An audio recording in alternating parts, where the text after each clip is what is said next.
So one thing I hadn't talked about was last year around this time, I had a pretty bad accident on Dewey. And truthfully, the accident wasn't a bad accident. Like, it wasn't like a terrible wreck.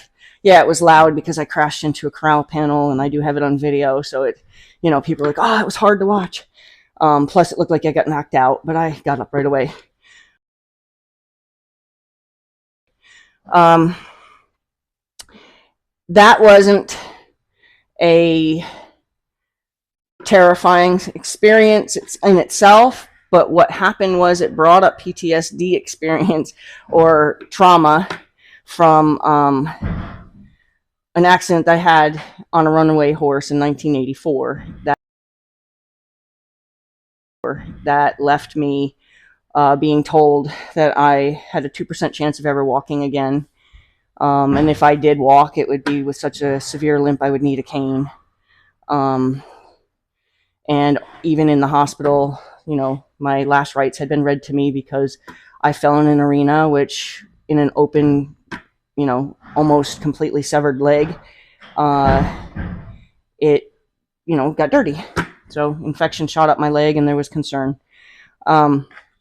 So with that, and after that, I didn't have any fear whatsoever. Was back at the barn on crutches and actually was kicked out of the barn for insurance reasons because I'm, actively trying to walk horses around while I'm on crutches, and they felt that was a little too much for their insurance to figure out.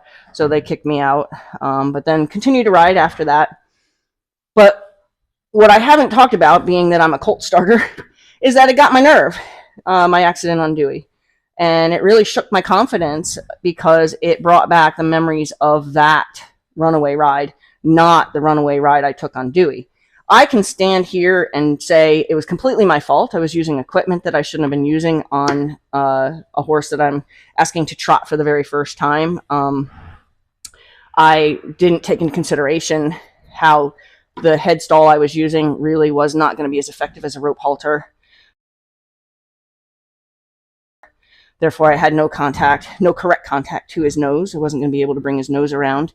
If you watch the video, you can see I've got both hands on my left rein, trying to pull up on my left rein to get him to one rein stop, and there was no contact enough to his nose to get him to bring his nose around. It just twisted around on his face, and he was able to keep his nose straight.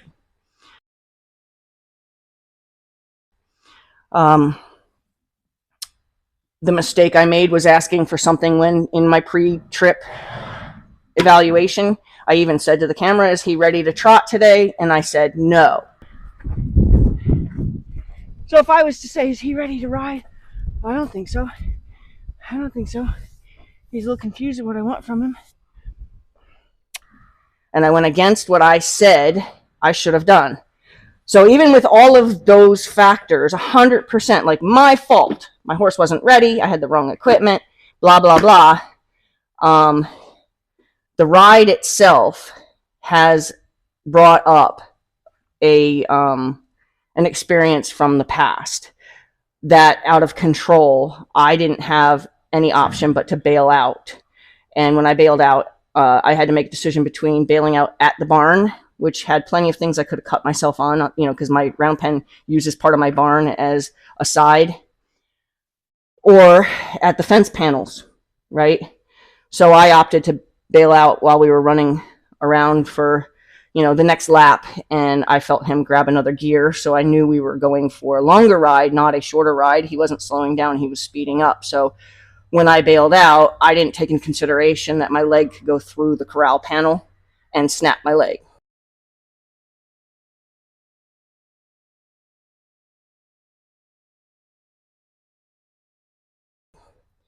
That actually, I got up, I was walking around, collected my horse, even put my horse back in turnout, called my husband and said, you feel like taking me to the hospital? I was pretty sure I broke my leg. As soon as I stood up, I was like, oh, I think I broke my leg.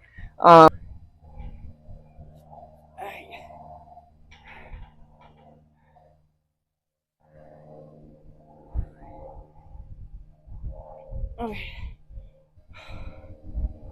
I would have rather hit the ground, not the...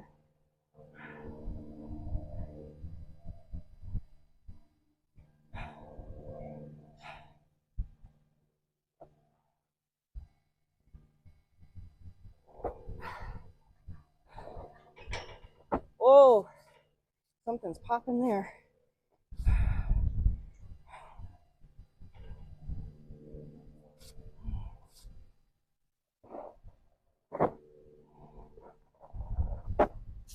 Oh boy.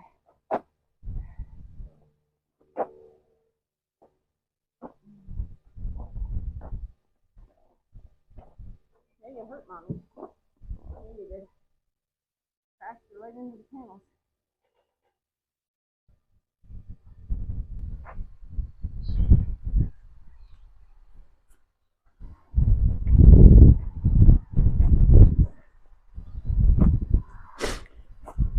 It's moments like these I'm so grateful that I taught my horses the grandpa walk.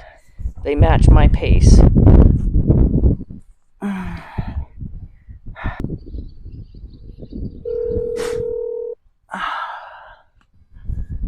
Hello. So, how do you feel about going to the ER? What? I can't hear you. Say that again, babe. I can't hear you. How do you feel about going to the ER? Why? I might have broke my leg. What? Come right down. All right, bye. Yesterday was the first time. So I had done saddle work with him, riding him on the side of a saddle and at the trot. But I still didn't find that comfort to swing my leg back over on this horse. And it's been a lot of climbing on other horses to kind of bring me to this point where I'm like, okay, the familiarity of swinging my leg over is back. Now I just have to feel out the horse. And yesterday was the first time I swung my leg back over on him. Today was the second time.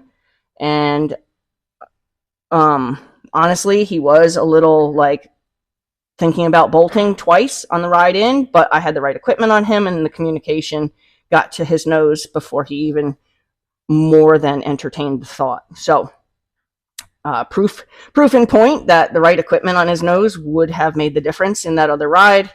But this is a slow getting back my confidence with this horse. I rode Tucker yesterday for the first time twice. I'm only doing these little rides, like a ride into the barn, a ride out of the barn. Charlotte got her first ride into the barn today. I've been doing what I call a potato sack side ride. I've been doing those with all of the babies for a very long time. So the idea of carrying me on their back and having to be responsible for their direction being given to them from above is not new to them. Logan is also coming in with a side ride. And the reason for that is I started Logan for somebody about 7 years ago, and then I just never returned him. I ended up buying him instead. And then he just fell into the category of a shoemaker's shoes. He just didn't get continued, which was really weird because the reason I wanted him was because I just fell so in love with him and he's flashy. And I thought, wow, I'm going to really have a great demonstration horse. And then just life happens and more horses that need my attention happened. And I ended up just kind of like letting him fall to the wayside. And after my accident on Dewey, I was on him and he was looking at a round bale, which apparently we got close enough to it to cause a critter to scurry out from underneath of it, I'm going to assume, because his sudden panic seemed to be something that was like a startle factor. And he grunted and bronc bucked and threw me off, and I landed flat on my back and I got back on him. So like that was not PTSD triggering. However, a horse that's running away with me definitely had a very, very negative impact on me. So I'd like to share that because I think it's important for all of us to understand that you don't know what's going to shake you to the point to where you don't have confidence, about something that otherwise always felt so natural. Riding horses bareback is natural to me, 100% natural to me. I would prefer, people say, what do you ride, English or Western? I say, I ride bareback. Whether it's a bareback pad or bareback. And the only reason I use a bareback pad is because, you end up with bareback butt. And, I have, as much as I've tried, I can't make that a fashion. So I try to keep my butt clean when I ride bareback. That's the only reason I use a bareback pad, not for, it doesn't have stirrups or anything. Some do, which I think is so weird. Like, why would that be called a bareback pad then? But anyway, I got more horses to bring in, but I just wanted to, kind of tell people that, have had their confidence shook You're not alone. Even trainers who get on horses for the very first time, you know, who are the first butt to ever sit on a horse, can have that one incident that shakes them. And it may be because the incident itself was traumatizing, or it brings up memories of another traumatizing experience. I was just a kid. You know, I was barely a teenager when my accident happened. And still to this day, many, many, many, many years later, I find out that something can bring that legit fear back.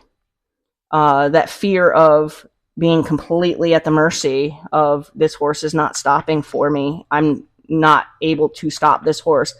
There's something very, very, very scary about that. And more so because I had that experience once before, and it could have ended my life, or at the very least, we thought it was going to make it so I couldn't walk again. So anyway, I just wanted to touch on that. All right, have a great day.